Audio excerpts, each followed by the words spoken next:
یہ عزت ہے حضور پاک صلی اللہ تعالیٰ علیہ وسلم سے اللہ تبارک و تعالیٰ جو محبت فرماتا ہے اس محبت کا تقاضا ہے۔ اب نبی پاک صلی اللہ علیہ وسلم کی حدیث سنتے ہیں۔ حضور نے خود فرمایا، میں حتیم حرم میں یا حرم کا جو حصہ ہے مطاف، وہاں پر حضور صلی اللہ تعالیٰ علیہ وسلم آرام فرما رہے تھے۔ جبرائیل امین رات کے وقت آئے، 3 مرتبہ حضور پاک صلی اللہ علیہ وسلم کے پاس ہوا ہے، اور تیسری مرتبہ حضور صلی اللہ تعالیٰ علیہ وسلم جب بیدار ہوئے تو عرض کیا کہ آقا رب ذوالجلال آپ کو اپنے جلوہ خاص میں دعوت دے رہا ہے، آپ چلیں سفر پر۔ حضور کو اٹھایا، اور اتنا ہی نہیں بلکہ چاہے زمزم کے پاس لے جا کر حضور پاک صلی اللہ علیہ وسلم کا سینہ اطہر چاک کیا گیا، آپ کا دل مبارک نکالا گیا، اور جنت کی ایک تشتری میں انوار و تجلیات سے بھرا ہوا پانی تھا، اس پانی سے رسول کریم صلی اللہ علیہ وسلم کے قلب اطہر کو دھویا گیا، پھر دوبارہ آپ کے سینہ مبارکہ میں رکھا گیا، اور اس کے بعد پھر جبرائیل امین نے عرض کیا براق سواری آپ کے لیے تیار ہے۔ نبی پاک صلی اللہ تعالیٰ علیہ وسلم جب براق کے پاس گئے، یہ سواری نہ پہلے آپ سے کسی کو دی گئی اور نہ قیامت تک کسی کو دی جائے گی، وہ رسول کریم صلی اللہ علیہ وسلم کا خاصہ ہے۔ وہ براق کیسی سواری تھی خود حضور فرماتے ہیں، خچر سے تھوڑا سا چھوٹی اور گدھے سے تھوڑا سا بڑی، خچر اور گدھے کے درمیانی حصہ تھا، اور اس سواری پر جب حضور صلی اللہ علیہ وسلم تشریف لے جانے لگے، وہ شوق سے اچھل کود کرنے لگا۔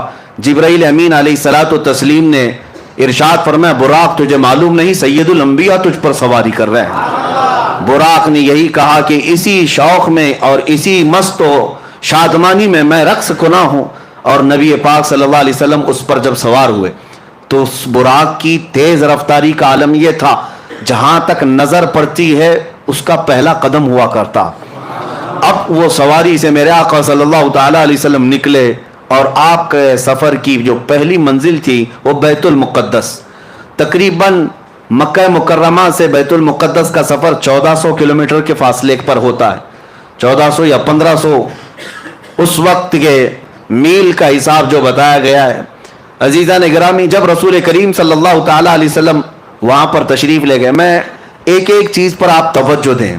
جبرائیل امین دروازے کے باہر کھڑے ہو گئے، اور حضور صلی اللہ علیہ وسلم اپنی سواری سے اترے۔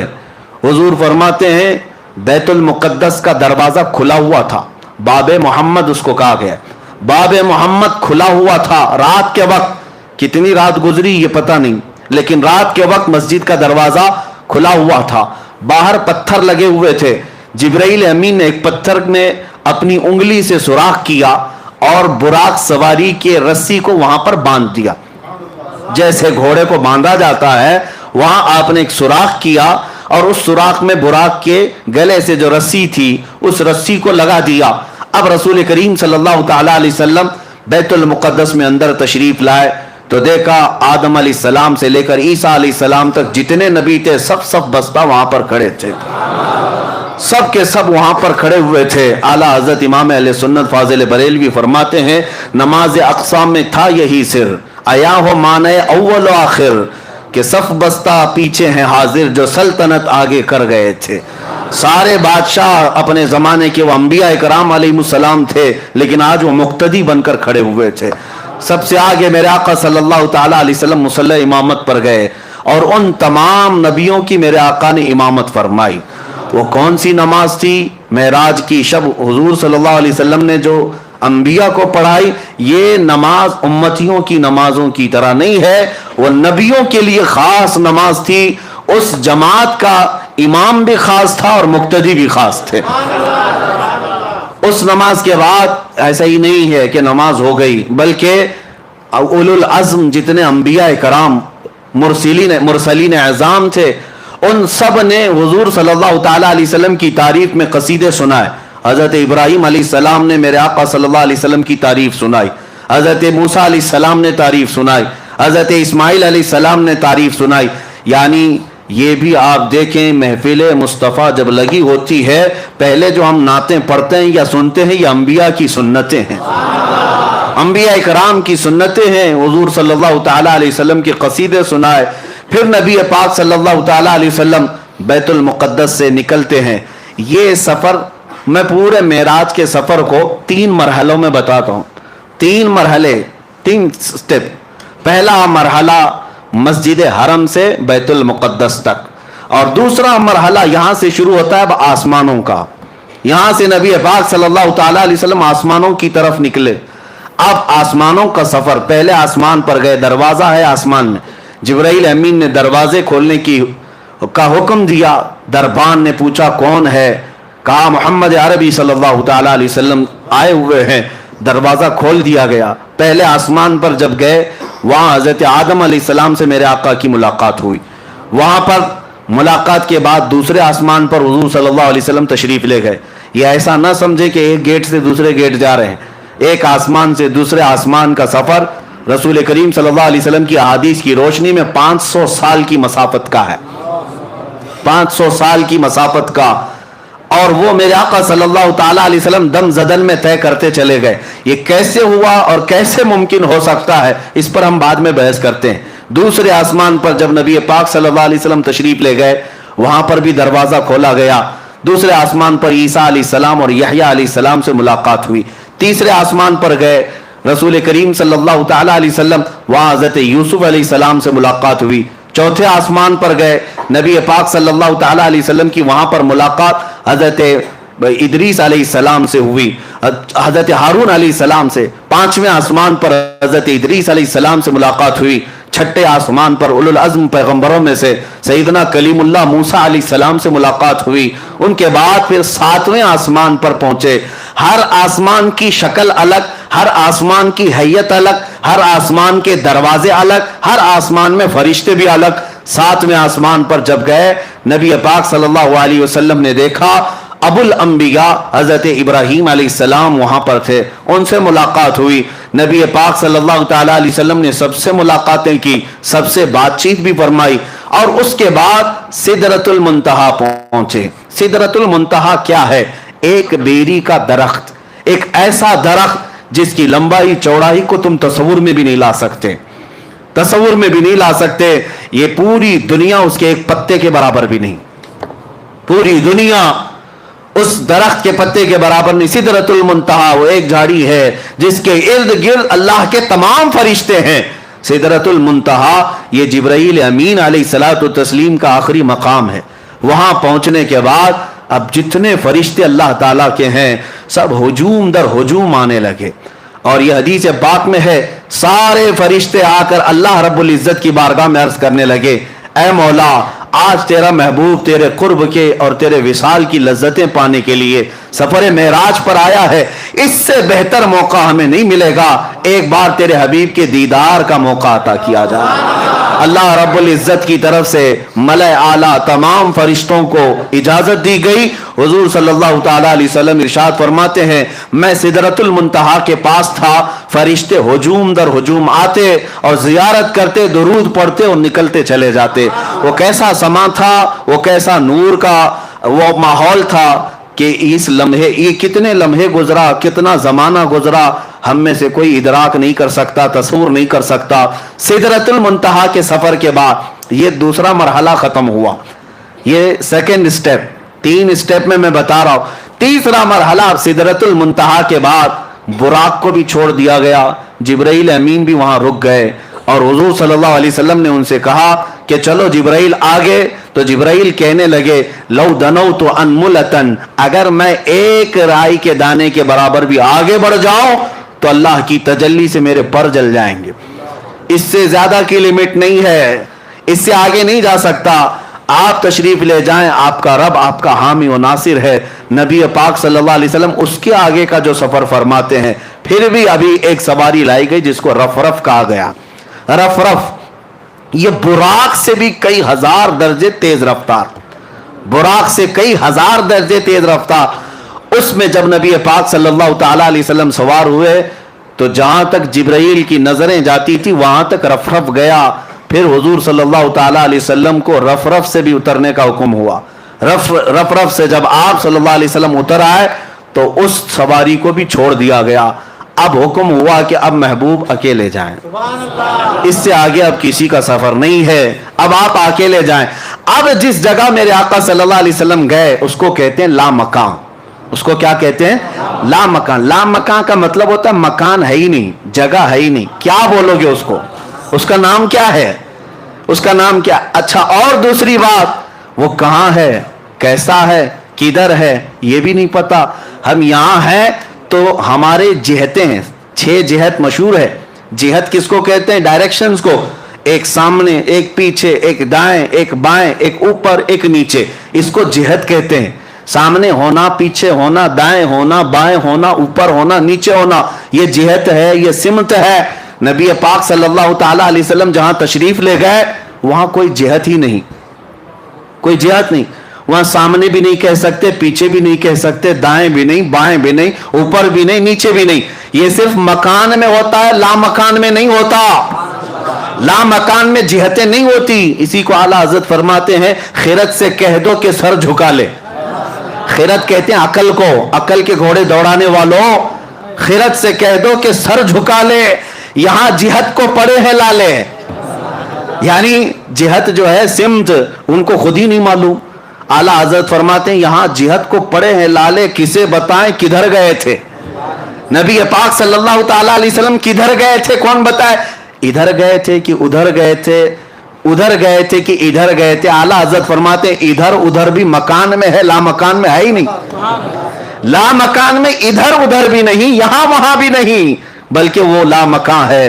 اب رسول پاک صلی اللہ علیہ وسلم کا وہ نوری سفر یہ تیسرے مرحلے کا ہے. اب میں آپ کو بتاؤں, 3 سفروں کے لیے 3 الگ الگ شان میرے مصطفیٰ کو دی گئی ہے, الگ الگ شان. ظاہر سی بات ہے, میں آپ کو بتاؤں, ہر سفر کے کپڑے الگ ہوتے ہیں, ہر سفر کے کپڑے الگ ہوتے ہیں. کشمیر جاؤ تو ٹھنڈی کا لباس لے کے جاؤ. ہاں, اکثر ٹھنڈیوں کے موسم میں یوں ہی نہیں جاتے, کسی گرم جگہ پر جا رہے ہوں تو وہاں کے کپڑے الگ ہوتے ہیں. ہر جگہ کے کپڑے الگ ہوتے ہیں. جہاں کا سفر کرنا ہے ویسا لباس, ویسا کھانا. اب نبی پاک صلی اللہ تعالی علیہ وسلم کے اس سفر میں ائمہ اکرام نے فرمایا, پہلا سفر جو تھا وہ عالم بشریت کا تھا, مسجد حرم سے مسجد اقصی تک, یہ عالم بشریت کا سفر تھا, بشریت کا. اور اب سے یہاں سے بیت المقدس سے سدرۃ المنتہا تک نبی پاک صلی اللہ علیہ وسلم کی نورانیت کا سفر تھا. اور سدرۃ المنتہا سے عرش الہی اور لامکاں کا سفر حقیقت محمدیہ کا تھا. اب اس حقیقت محمدیہ کو کوئی پہچان نہیں سکتا. بشریت بھی میرے آقا میں ہے, نورانیت بھی میرے آقا میں ہے, اور حقیقت بھی میرے آقا میں ہے. اور ہر جگہ کا لباس الگ ہے, اور ہر جگہ کی معراج ہوئی. ہر جگہ کی معراج کسے کہتے ہیں؟ عروج کو, بلندی کو. ہر جگہ وہ چیز میرے آقا کو دی گئی جس کو عام انسان کر ہی نہیں سکتا, عام انسان کر ہی نہیں سکتا. بشریت میں میرے آقا کو ایسا لے جایا گیا کہ مسجد حرم سے مسجد اقصی تک کا سفر کتنے چھوٹے لمحے میں کرایا گیا. کیا کوئی یہ بشر کر سکتا ہے؟ یہ عالم بشریت کی معراج تھی, اور یہ بھی معجزہ ہے. اب بیت المقدس سے سدرۃ المنتہا کا سفر یہ نورانیت کا سفر ہے, اور وہ سفر بھی کوئی فرشتہ بھی نہیں کر سکتا. وہ نبی پاک صلی اللہ تعالی علیہ وسلم کو معراج دی گئی. اب سدرۃ المنتہا سے رب ذوالجلال کی وصال اور قرب تک کی سب کا سفر یہ حقیقت محمدیہ کا سفر تھا. وہاں بھی معراج, حضور کی بشریت کی بھی معراج ہے, نورانیت کی بھی معراج ہے, اور حقیقت کی بھی معراج ہے. ہر کیفیت اور ہر مرحلے کی معراج. اب یہ 3 مرحلوں سے جو سفر ہوا, اب میں آپ کو بتاؤں, حضور رف رف کو چھوڑ کر پھر آگے کیسے گئے, آگے کیسے گئے, کدھر جاتے تھے, کہاں جاتے تھے؟ حضور پاک صلی اللہ تعالی علیہ وسلم فرماتے ہیں, تنہائی کی وجہ سے بے چینی ہوئی, گھبراہٹ ہوئی. کسی کو ہوتی ہے, بشریت کا تقاضا ہو, یا ایسی جگہ پر پہلی مرتبہ آمد جو جگہ ہی نہیں, وہاں کیا ہے, صرف نور ہی نور ہے, صرف نور ہی نور ہے. اور نور کا میں آپ کو بتاتا ہوں ایسا کیسے ہو سکتا ہے. لوگ سوچتے ہیں نا ایسا کیسے ہو سکتا ہے کہ آپ کہہ رہے ہیں دائیں بھی نہیں, بائیں بھی نہیں, آگے بھی نہیں, پیچھے بھی نہیں, ایسا کیسے؟ نور کا یہی خاصہ ہے, نور کا یہی خاصہ, اس کی اسپیشلٹی یہی ہے. میں ابھی پوچھتا ہوں, مسجد میں لائٹ لگی ہوئی ہے, لائٹ تو اوپر ہے, اجالا یہاں ہے. اب مجھے بتاؤ یہ اجالا سامنے ہے کہ پیچھے ہے کہ دائیں ہے کہ بائیں؟ اجالا کدھر ہے؟ کوئی کہہ سکتا ہے؟ آپ کہیں گے نیچے بھی ہے, اوپر بھی ہے, دائیں بھی ہے, بائیں بھی. نہیں, میں کہتا ہوں ایک جگہ بتاؤ,